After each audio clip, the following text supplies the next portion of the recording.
Hi there, it's Dan Austin, and I wanted to thank you for listening to my podcast, Doses of Dan, especially those of you that have checked out the episode with Richard Goodall from America's Got Talent, the guy from Terre, Haute, who has just exploded on the scene after his performance of Don't Stop Believin' on AGT. I want to thank you for making that my most listened to podcast episode ever. So thanks again for that.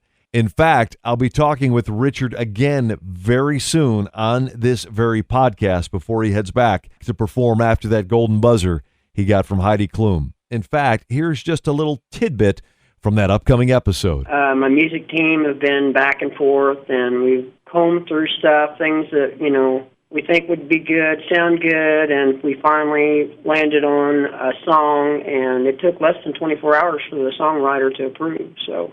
It's been it's an iconic song, too, so still in the Gen X realm there, yeah. Okay. Any hints other than that I could pry out of you? No, not really. I love it. He's still stonewalling me. Still the same humble guy, and I look forward to you hearing that episode as well. And did you know I have another podcast? It's called Goin' Back and Catchin' Up. And whatever you're listening to this on right now, you can find it in the exact same place.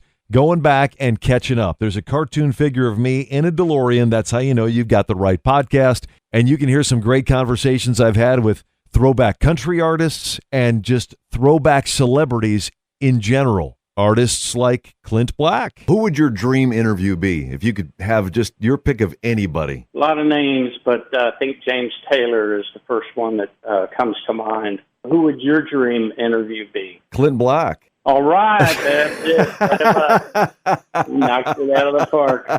Terry Clark. I saw a post when Toby Keith passed away, and I know you were pretty tight with him when he first came out. It was just really touching to see that picture of you. I mean, he touched so many people in this format.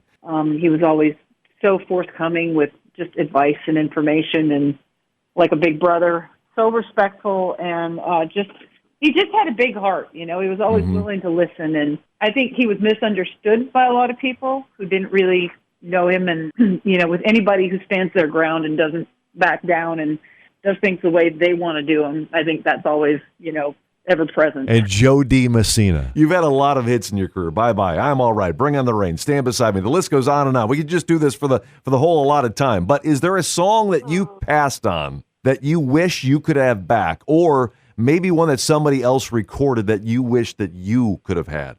A song I passed on because I didn't get it, which it ended up in the perfect place ever, was I Hope You Dance. On top of that, some big celebrities, too, including my celebrity crush, Elizabeth Shue. I got to come forward with a confession. You're probably one of my biggest celebrity crushes when I was growing up.